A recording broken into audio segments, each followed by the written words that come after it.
Today we're joined by Jacob Grob and Izik Lavy of GeoX. Hi guys, thanks for joining us. How are you doing? Hey Jake, pleasure to be here. Hey, doing well. Good to hear.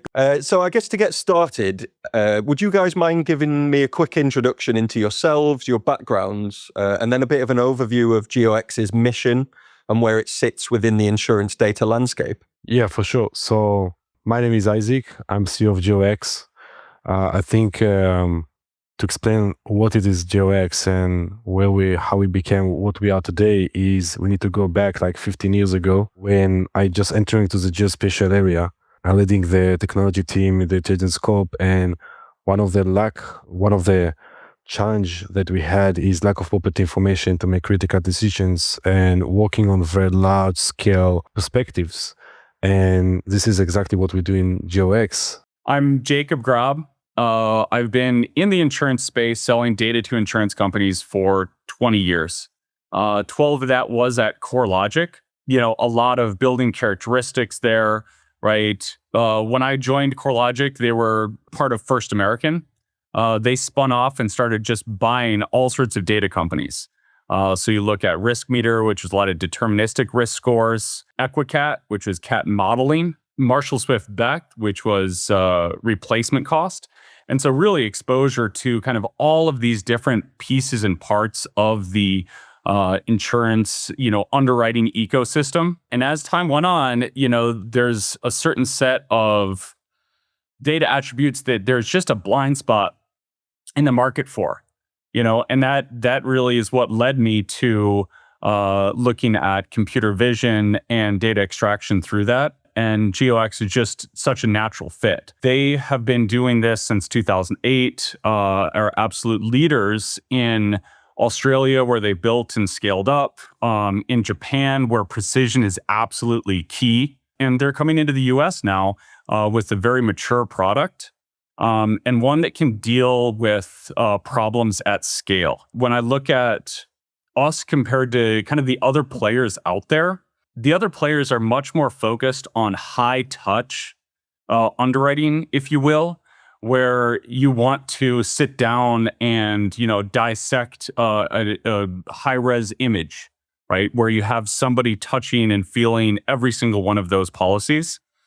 GeoX is taking a different approach and is really focused on, solving problems at scale. So that's high volumes, high straight through processing, getting a submission to a point where the underwriter has all of the relevant detail at their fingertips and can bring that decisioning to, down from 2 hours to, a matter of minutes. So that's really what we're focused on, is that high scale, high volume, analysis versus the other. And really, like, our mission is to be that base layer, that base information that's being extracted from imagery and plugged into all of the, AI underwriting tools that are coming to market right now. All of the underwriting workbenches that are out there, whether that's an underwriting workbench that is provided by a third-party vendor or it's one that a carrier is building on their own. At the end of the day, they need to understand what's happening at that property, what's on that property. And we've built a database that includes all of that information. And so we want to be, that first choice for that first piece of information. Yeah, I mean, a lot of that really resonates. A few things you mentioned there, I'm really excited to kind of cover in the rest of our conversation. In that, how do you make it work at scale? What learnings can we take from other markets as well? Izik, I'd love to hear from you a little bit about, I guess, how you guys differ from competition and other providers within the market, but within your kind of specific area of intelligence as well, if you could. When we start to actually, it was very interesting because we start in different markets. So we start from Japanese market and Australian market, as Jacob mentioned. And I think that our approach was a little bit different from what is existing today on the US market, is create the full databases over all the properties across the countries. So it means that we cover all the property that's existing in Japan, all the properties that existing in Australia, and what make it very powerful that the instance response from our API to the workflow of the carrier. It's very important. Second one is a coverage. Like when you make insurance, you need to provide eventually the product to everyone. So to make one standard across the entire country, this is very important as well. So we can support you. We are the only one the market can support carrier in the United States to provide like 100% of the properties in the United States. And also the accuracy statements that we can be behind that, because we create very stable and very standalone product. You can measure that. You can provide accuracy statement across the state, and it's very stable in terms of prediction of what is the results will be and where is the mistakes can be. So this is make a wonderful trust point for the carrier. And I think this is really what make us unique, just to understand the scale. So in the last quarter, we run update on 130 million building footprints.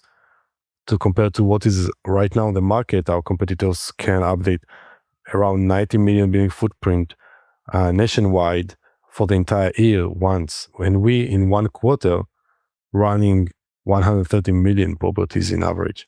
So this gives you the scalability of what we are doing and how we can support the insurance and the massive of data that we're running every quarter. It's nothing comparable from what is existing today in the market. We saw the advantage in other markets. So today we support 100% of Japanese market.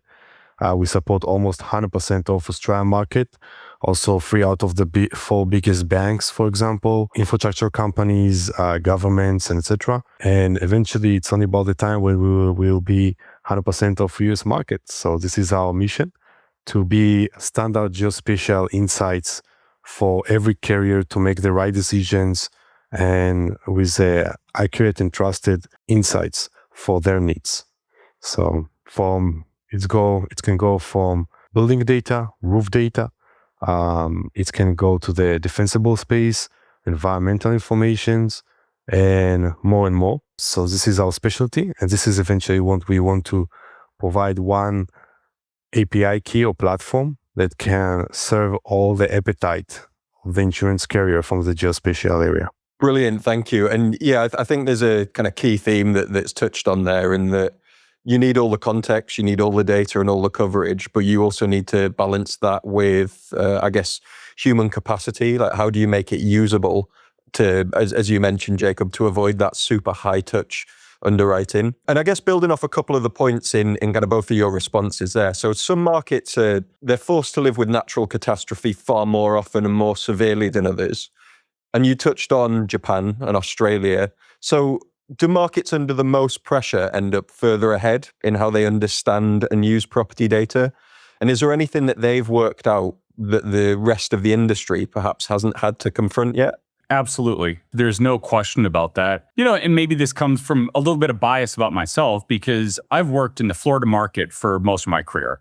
I'm located in Tampa, Florida. To say that I'm biased because I'm in Florida, I agree that being in a high catastrophe state or with a lot of exposure, you just end up having to be better. You look at what's happened here in Florida, all of the big guys pulled out and all of the smaller players started cropping up. And these smaller players, in order to be competitive with each other, had to do things faster, better, more accurately. The competition is just so stiff here. And they're exposed to greater hazards than anyone else in the country. We have wildfires in Florida. You don't hear about them a lot because they're very rural, but you have hail as well. You have hurricanes, and hurricanes, of course, are the big one, and tornadoes as well. You're dealing with all of those, and the coastal storm surge occurs as well. So you have to be better, and you have to move faster. So those two things together are what create a situation where you see higher and faster adoption of roof condition scores, of roof age products, of defensible tree overhang. And a lot of the middle of the country, a lot of the players that don't have that same exposure are still trying to figure out how to implement these solutions within their workflows. Yes. I mean, short answer, yes. Right? You've got to be better. You've got to be faster. Just having that exposure will always create more pressure to improve. Yeah, yeah. And immediately you can kind of see the benefits there. Some of the things that you covered, I mean, turnaround times is one, offering a better broker service, responding quotes, returning quotes more quickly. But I mean, from your description, taking Florida of an example, that there's money left on the table for the tier ones and tier twos, right? It's obviously there's more risk there, but with better data, they can price more appropriately to cover their potential losses and access those kind of added revenue streams that perhaps they've discounted. Oh yeah, without a doubt. I mean, understand. You look at the roof in Florida. It is the number one greatest factor in losses in a hurricane, and that is the condition. And we know that through our work with FEMA, where we created and really understood the post-event landscape. That's our roof condition is based off of analysis done there. And so understanding the quality of that roof and then the shape as well, you can absolutely underwrite very profitably in the state with those data elements. And so there's certainly plenty of business being left on the table by the big guys, not coming in and not adopting those solutions. Yeah, and what was also very interesting about that, so many like carrier requesting like what is the roof shape that you have, like if you have gable roof, if you have like hip roof and etc. But according to our study, like much more important not to know like if it's gable or hip and flat roof, if there any gable wall and what is the direction of the gable wall. If it's directed to the coastline, so your exposure is much more higher. Even if you have like gable roof and the hip side is directed to the coastline, so still the exposure will be much less if you look on the where the roof position. So when you're looking on, this is just one example, but we can bring like so many examples like that. So when you deep dive inside of every key insights that can make very small insights can make tip of the ice of the differences from what you have on the book, and everyone can bring you like advantage. One of them can bring you 5% more, like 5 or 2 or 1% better, like better protection and better knowledge. But eventually, when you have like many of them, like what we provide, like around 70 attributes. So, and every quarter it's increasing. So you definitely can benefit from each attributes in parallel. Yeah, and I mean, you've illustrated it really well there with some of the examples you gave. Like, there's so many variables and attributes that can inform a risk and an underwriting decision. And you need to strike a balance between gathering all of those attributes for context, but also making that scalable. So I wanted to ask you about the scalable question. What's the real difference between proving a concept and running it dependably at a national scale? Perhaps where does the proof of concept start to fall apart in comparison to something that works well at scale? Yeah, so the proof of concept, I mean, when we're talking about proof of concept, is this, sorry to kind of break here a little bit, but is this the question about the difference between kind of small, LLM dropping a picture in there and getting data out that's starting to happen today? Yeah, that's the one, yeah. And feel free to add that context in terms of... Yeah, so I love this topic, right? I love this topic because LLMs are just everywhere. Everything is AI, right? LLMs do a great job if you drop a picture in doing some analysis that looks good, looks decent, but it is still a probabilistic answer. And when you look at those probabilistic answers, there is, 20% of the time or more that it is a hallucination. And the answer looks great. And, people want to trust it because it sounds good, it's convincing, but it could be total nonsense. And so understanding the difference between that small scale POC, LLM answer, what is right and what is wrong is almost impossible. unless you are doing high touch and looking at the images and making those assessments yourself. And if you're doing that, and if you have to look at the image, you've just completely wasted all of your time putting it into an LLM, right? Like, you're not getting any additional information. You're already doing the work. When you talk about like what we're doing at scale, it comes with a confidence score. We are turning that probabilistic answer into a deterministic answer. We are providing confidence that, hey, you know what? The imagery that we have for this location isn't that great, right? Statistics that we see for the answer we're giving here aren't to our standards. And so we're going to say, hey, this probably isn't something that you should rely on, or it's something that you should do a little bit of extra research. And being able to provide that at scale and know that those high confidence answers, you can just slide those right through, right? And those low confidence ones, those are the ones that are flagged. And we tell you that is a fundamental difference between a probabilistic and deterministic model, right? But, beyond that, when you are looking at things at scale, at nationwide levels, across the board, you get to some of those insights and those details that Izik was talking about, right? So, like he said, the aspect of the distance or the direction that the roof is facing makes a huge difference in an event. Well, you have to have that data first across an entire affected area before you can do the analysis to find out that actually is an impact. And so there's so many advantages to building, one at scale as far as a nationwide level goes, because you can find those additional details and insights that you wouldn't be able to do if you didn't have all the data. But then two, because we're using a deterministic model, or because we're able to validate at that level, we're giving better answers back that are actionable, not look good, right? Yeah, totally. And I guess to dig a little more into that then, so what changes for an underwriter themselves when they can see not just the answer, but the confidence score and how sure they are of the accuracy of that answer? Well, I mean, just life gets so much easier for them. They can trust that the answer that's coming out is one that they can move forward with, and that they won't have issues down the line with their carriers or with their partners, with their brokers, where, they've given, turned down coverage because an LLM hallucinated, right? Or wrote that policy that they're going to have a massive loss on.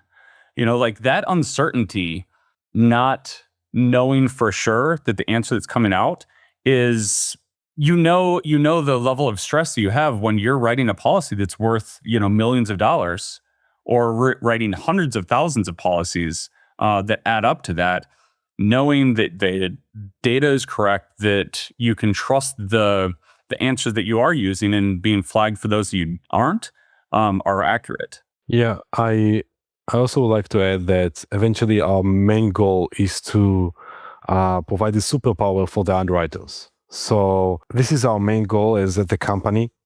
So we give them two different abilities. First one, we give to the insurance carrier ability when they don't have enough time to even put the underwriter on the policy.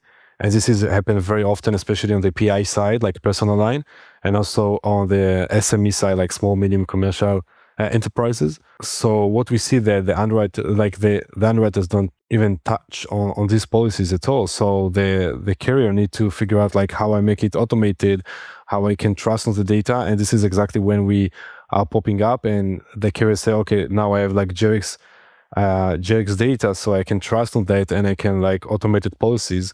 And not only that, it's also connected to the last question, like how the carrier can enjoy it from the scalability that we have. And we see many carriers right now shifting to pre-process and pre-pricing every property in the United States. And this is give them like huge ability, because when you're looking just on the policy coming through the quote system that you had, and you just see the property that coming to you, it's different perspective when you look on the entire market and say, now I know like every property, what is the price that I want.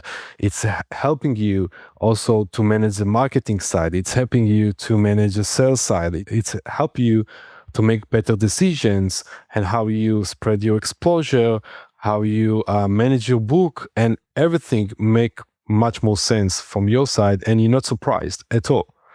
So this is quite incredible, and eventually give the superpower also for the carrier and for the underwriters. Like traditionally, the underwriters, this is my second point, traditionally the underwriters have like 2 hours to underwrite the policy, especially on the commercial side. 2 hours to put a price tag on properties that worth between like $1 million to $100 million.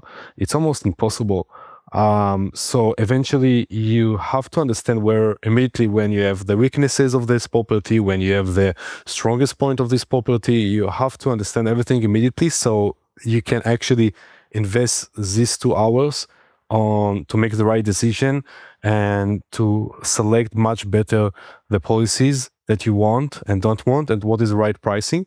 So our goal and our mission is to give the underwriter like the superpower to make this right decision, and also to invest these 2 hours to purchase our 2 hours that they have on the right decision and right move, and where to investigate this policy. So yeah, I mean, a number of things you said there really can kind of illustrate the cumulative benefit of accurate data that is, I guess, more expansive in the attributes it covers. Like we've discussed, if you can understand the area or the kind of the building's attributes to a greater degree with accuracy, you can quote more appropriately. You can quote more in less time as well, and you can also stop missing things that are perhaps worth quoting that, based on really generic data sets, might otherwise look unwritable. And I want to dig a little bit into that as well, because that's something that's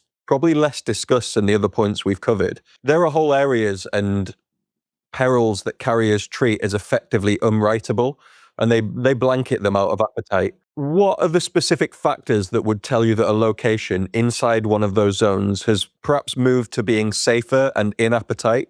What are the things that genuinely separate exposed property from one that just looks exposed because of where it is? I think that the most clear example of this is in flood insurance and flood zones specifically, right? When you look at flood zones, they're really rating territories more than risk accumulation or risk zones, right? They're very political, and they're responsible. The responsible party to create those flood zones is the county. They have to do surveys to bring that data up to speed or up to date. And a lot of times they'll delay these significantly. And so you end up with a lot of areas that are exposed that are outside of flood zones. And there's a lot of areas inside of the flood zone that actually have never flooded at all. And those locations inside of the flood zone that have never flooded, their first floor elevation is greater than the surrounding areas. And one of the things that we do is we provide first floor elevation. And that gives, combining our data with other data sources out there, it kind of sharpens that underwriter's pencil. It exposes and opens up new markets or new properties, new policies that are going to be incredibly profitable, but look terrible to everybody else on the market that don't have that insight. So specifically in a flood zone, if you're inside of a flood zone but never flood, you're paying really high premiums for that location, but you're not having any claims. That detail, that first floor elevation, is what separates you from the others and what gives our customers the ability to cherry pick policies inside of areas that normally you wouldn't touch. Very similar case is wildfire. You can be in a very heavily wildfire-prone area, but if you have really good defensible space, the likelihood of you burning is very low. It isn't necessarily adding another, it is having the right base map to start. If you have the good base map and understanding and all of those attributes at your fingertips, then all of the other underwriting that comes out of that or grows out of that is going to be more profitable, more predictable than anything else. And so, you got to look at it one of two ways. One, do you have the right base map to accurately underwrite? Or are you bringing in that last detail to put you over the top? And I would say you should start with the right base map. So that's kind of my take on the place position. Yeah, I would like to add on that for example, what we saw that let's just look on the roof condition on storm and hail position.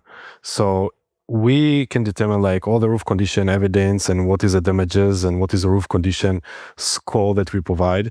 So for example, if we say like this roof is damaged, so that, for example, we see top, we see like enormous rust, or we see like all the roof is with discoloration or something like that. So we give this insight for carriers. And what we saw that the frequency of property that claimed the insurance carrier, the GeoX says this is property had damaged roof condition, is 3 times more higher. The severity is around 1.8 to compare to the average policy. So now when the carrier going to insure this property and they know that GeoX actually notified him like, look, this is damaged roof. So in total, the risk the carrier take on this policy will be much more higher. And we can looking also on the other position. Like right now we are on growing market. So we see that the carrier going to compete with each other very hard on the next year. So we can provide the insights of excellent roof. An excellent roof, it means that the frequency is going down dramatically and severity going down dramatically. So the carrier can give actually a discount. And we see some carrier that give discount around 20% and 40%. It depends on the market and also on the area. But we see that the carrier eventually with our insights, able to provide discounts and compete on the market, especially when we go to growing market. And you need also to be more competitive on the environment and the infrastructure. So it means that you have to provide fast quote, because there are many right now MGAs that provide automatically quotes and etc. So people don't have a patient anymore. So you need to be competitive, you need to be inside of the market, and you need to grow a business. So we can support you on that as well. I think that's a less touched on benefit of the kind of data we're talking about as well, right? You can highlight the times when you're able to compete from a price perspective. If you know something a competitor doesn't, as a carrier, you can understand the amount of play you have on price and where you can provide a discount, as you say, that's more appropriately priced for the level of risk for each property there. And that's not even to mention, as we've previously discussed, things like time to quote, even whether a competing carrier covers that area at all. So I think it really highlights the opportunity there is to differentiate and kind of access more revenue and grow their business. A couple of other things that stood out to me. So one is I think it really just highlighted that this level of data to gather and interpret manually is just not something carriers have the capacity to do from a headcount perspective. And so, as you say, being able to integrate with these kind of headless systems that sit in the middle and can use LLMs to interpret that data is essential, but that requires accurate data and it requires real-time data. But I think the last area that I guess really stood out that some of the anecdotes you've given me have really illustrated is, and particularly for growth in the US for you guys, right? You've got significant experience in Japan, significant experience in Australia. And they encounter different perils, different types of perils. So perhaps one is more prone to wildfire, one is more prone to floods, same for earthquakes, for really intense winds. The US gets a little bit of all of that. So that really highlights how you guys can slot into that market, I think, and offer that insight to the US. Yeah, I love you brought up that the difference in hazards. They are different, they have different names, but a lot of them are the same, right? There's still flooding there. There's still wildfire. And actually, the flooding piece, I wanted to talk about for Australia because I think it's a great story, a great anecdote for our data, right? So we started providing first floor elevation in Australia due to flooding. And we gave the data back to our customers. And they came back and said, this is wrong. These properties are completely different than the first floor elevation you say they are. Well, the reason they're wrong is because in Australia, after a flooding event, they will actually lift up the building. They will take that claim and mitigate the flood risk by lifting the entire building and adding to that first floor elevation. And so we provided data from before the flood occurred. And so a lot of the houses were at slab on grade. And after the flood, they were lifted, which is just a wildly different way to address flooding and, mitigate that you just don't see in the United States yet. But it was a really interesting kind of way to find out that, this data is not wrong. Like we have the images right here. And then to come back and find out that they lifted the building, the whole building moved, so that was pretty fun. It's a novel and unexpected way to mitigate a risk, I guess. But I mean, if policyholders are doing that, then as we say, it changes the profile of those areas and it puts something on the table for carriers that previously wasn't there. And so again, it's a great anecdote, I think, to demonstrate how real-time data is important, data that's up to date. And data that isn't overly generalized when it comes to geolocation. There's one other area I want to get into with you guys, and that's the buy versus build conversation. So a lot of what makes what we've discussed today possible is infrastructure that many carriers maybe will consider building themselves, but we've probably seen equally many, if not more, carriers try to build it themselves and perhaps achieve a level of success, but generally it will fall apart at scaling. So when you look at the work that goes into producing property truth across an entire market, what would you say is genuinely out of reach for a carrier to do in-house? And what does that tell us about the build versus buy line and where it really sits today? I mean, I think one of the first places that I would look is just doing the compute, processing the entire country for this data, or an entire geography for this data, takes a lot of compute. And what we've done to mitigate that is, gone out and bought our own compute. So we have the latest generation NVIDIA Blackwell 300 servers, AI servers that we're running our analysis on. That is really what opens up the gates for us to be able to pre-process and reprocess the entire United States on a quarterly basis. And, does a carrier want to get into the compute game and the server game and all of that? That's just the physical hardware to be able to keep a data set like this up to date, right? If you're doing it in the cloud, your cloud costs are going to be astronomical. And if you're using, kind of the standard LLMs that are out there, if you're using Anthropic to try and process this level of data, your costs, you might as well have, hire an army of underwriters to do the work if you're going to be spending that type of money, right? There's definitely a hurdle there for that scale. And then, of course, just the expertise. Right? We have a team of PhD level computer vision and mathematics professors that are dedicating day in and day out to this problem, to applying computer vision. I don't want to go and sell insurance. I want to do computer vision really well, right? And I don't think that an insurance company wants to learn how to implement computer vision. Their job is to go sell insurance. And if they're focused on building technology, they're going to take their eye off the ball of what they actually need to do. And that is apply the data and write the insurance. It's twofold, the infrastructure to do it, and then the focus to do it.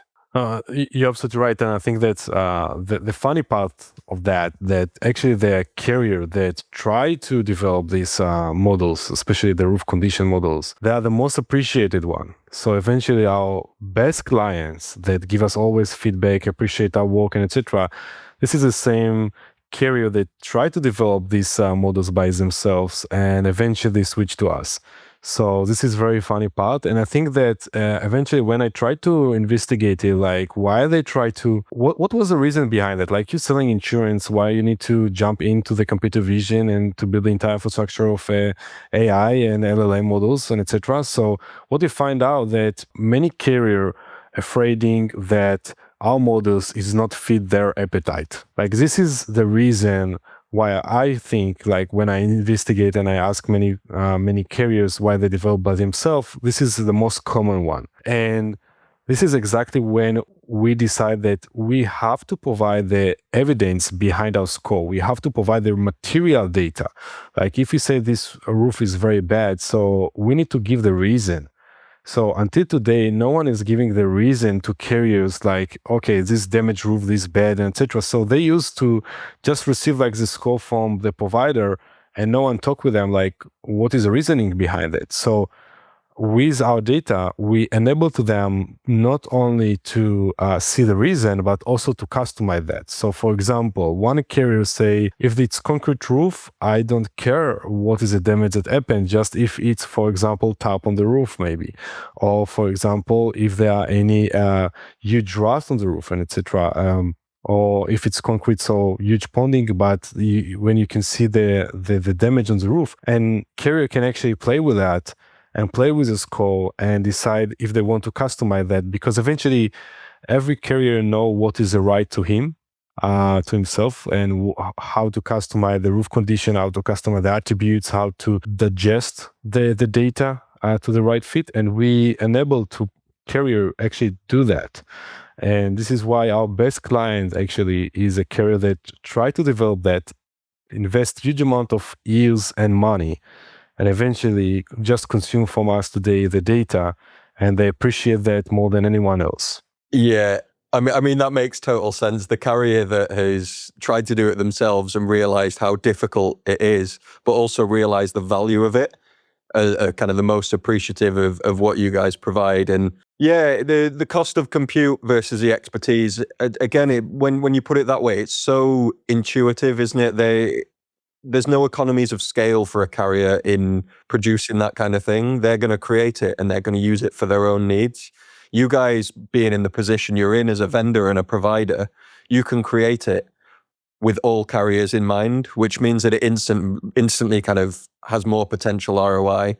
And I think another historical maybe concern about using vendors that has come from carriers is what you mentioned, Izik, in that it has to match their appetite and their view of risk. And perhaps that was a kind of understandable concern in the past, but in the today, vendors really are understanding that, and their products are built to be customizable and to be able to be directed at exactly how carriers need to ingest data and how they want to run their businesses. So yeah, super intuitive there, I think. I've got one more question for you both that we tend to end this podcast on. It's a little bit of fun, but if you could each change one thing about the insurance industry, what would that thing be and why? Coming from a person who's been working and selling data to insurance companies for 20 years, I would say the speed of adoption, the speed of change. I can come to a carrier with the perfect solution, solve their pain, solve their problem, but it tends to take another year and a half to get to the finish line. And everybody on the insurance side is just as anxious to make the thing happen as on the vendor side. But it's just like the industry as a whole just moves very, very cautiously. And I think that it's kind of time to start taking more risk, and pushing things faster. I think that's going to be the one thing that I think I'd like to see happen, right? And I think it's for the better of the industry as a whole. Like move fast and break things. Like let's go and do this. Let's solve the problem. Yeah, that's my take. But that's also coming from a sales guy, right? So you gotta look at your source. Yeah. I mean, I think some of that's culturally embedded and some of it's due to inertia, but now is the time to change that, because competition it's just exploding in terms of where it comes from and how fast the gap grows between competitors. So yeah, I think you're right. That's a huge priority. How about you, Izik? I think it's maybe a big ask, but today the carrier react like they are payers and not as predicted and prevented. So I think that we see more shift right now that some carrier, especially the big ones, try to be like more predicted and prevent the damages. And I think it will be eventually, and clients will appreciate that first, like when they see the carrier actually make action to protect them. And I think the second one is eventually they will see that on the loss ratio that will reduce dramatically. So in some geographical areas, we see more carrier like try to be like informative, actionable, try to protect and prevent the next damage from the policyholder. And I hope to see that more and more in the United States, and to all carrier take action and protect the policyholder. But I think it will take years to see that eventually. But this is where I think that the market need to go. You know, we're in a time of climate change. Like, we are having more and more impacts in the world, and there needs to be more hardening of our communities. There needs to be more resilience built into what we're doing. And I really do believe that Izik is right. Like, insurance can lead the charge in, protecting this country and the world, civilization as a whole from, the coming, changes that we're experiencing. And that partnership is absolutely huge. And, I love that answer.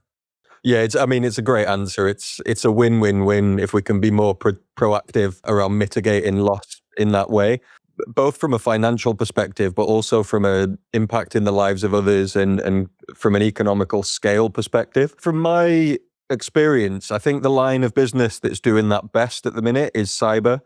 They've got the biggest opportunity to do it. It's so fast moving. There's so many eyes on in terms of where vulnerabilities come from, and then implementing fixes to that. But with the technology we've been talking about today, there's no reason that can't be applied to climate peril and risks in the same way. As you say, the climate's changing quickly, but so's our technology. So our understanding of it and ability to predict is growing equally rapidly. So no, a great answer to finish on. I think they're both. It's a positive answer as well. So a nice end to the conversation. But I just want to thank you both for joining me. It's been really interesting to learn about both of your own experiences and also the mission of GeoX in the insurance market. Thank you very much, Jake. Yeah, absolutely. Thank you. Thanks, guys.